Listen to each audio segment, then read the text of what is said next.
السلام علیکم فرینڈز، کیسے ہیں آپ سب لوگ؟ آئی ہوپ آپ سب لوگ بالکل ٹھیک ٹھاک اور خیر خیریت سے ہوں گے۔ آج ہم لوگ شروع کرنے جا رہے ہیں ناول اسری یسریٰ کی ایپیسوڈ 16، جس کی رائٹر ہیں حسنہ حسین۔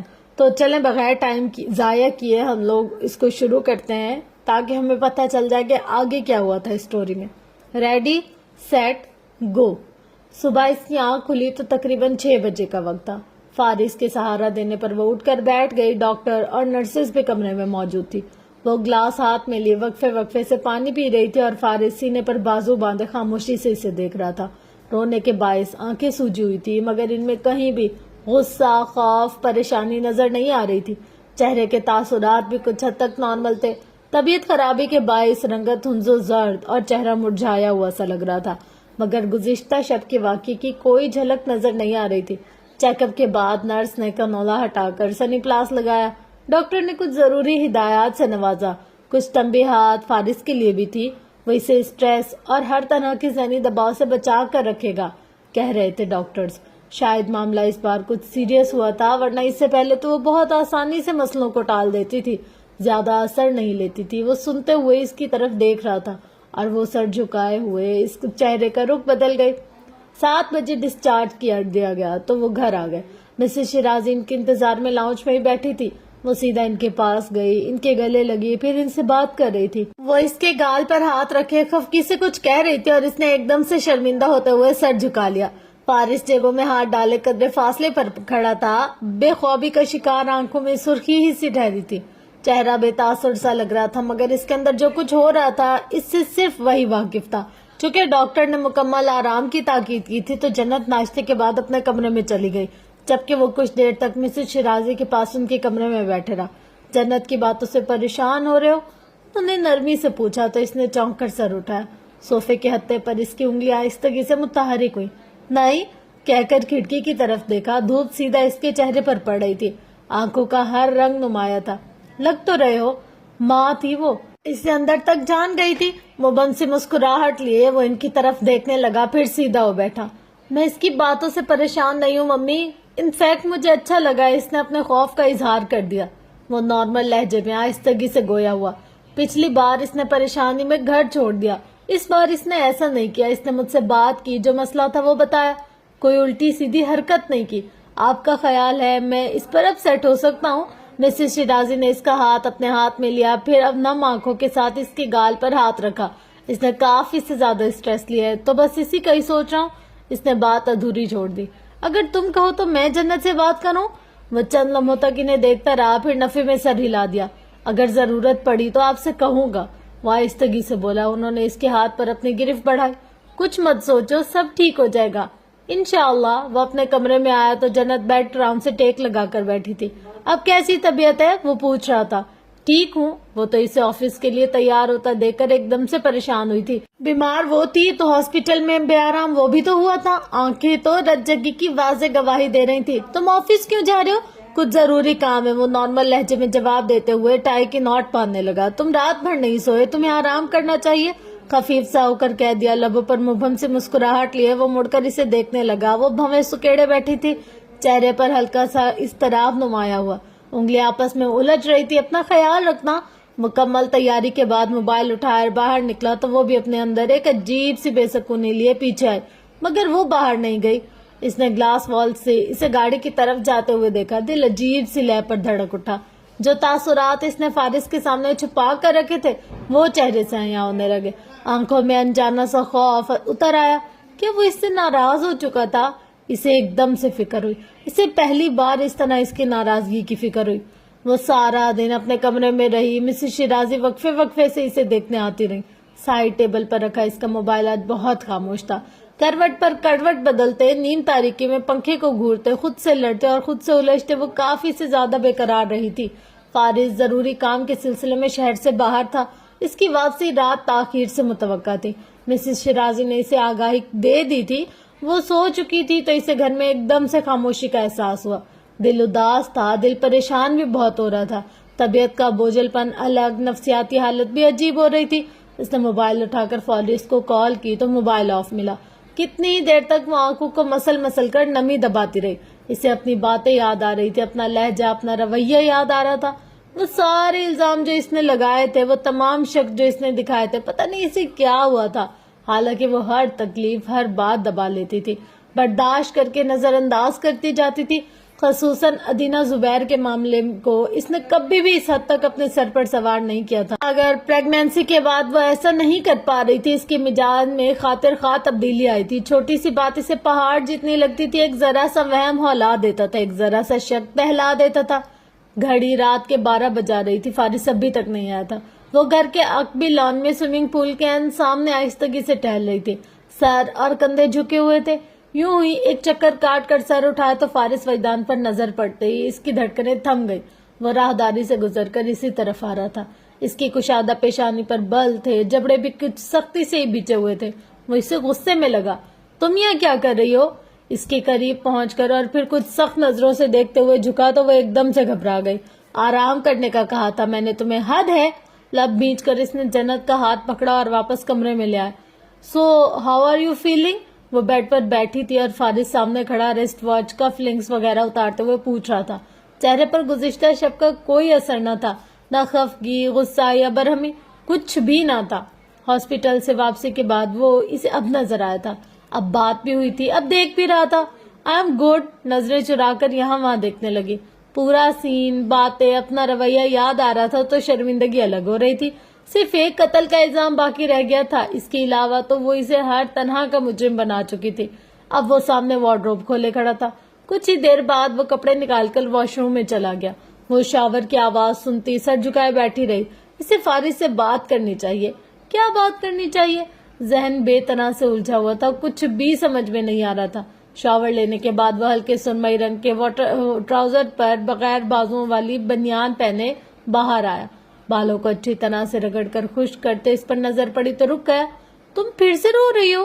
جنت نے رخ موڑ کر اپنی آنکھوں پر ہاتھ رکھا تو اس کے دل کو کچھ ہوا. اب کیا ہو گیا؟ وہ ایک دم سے نرم پڑا. برابر میں بیٹھتے ہوئے اس کا رخ اپنی طرف کیا.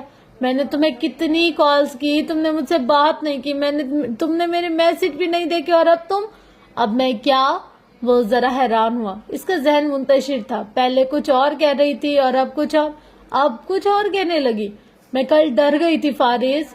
مجھے لگا تم مجھے وجدان ہاؤس سے نکال کر وہاں شفٹ کر رہے ہو، تم ادینہ کو واپس لا رہے ہو، تو بس اس وجہ سے وہ اسے دیکھ کر رہ گیا. جس طرح کے حالات سے وہ گزری تھی، اس کا یہ خوف فطری تھا.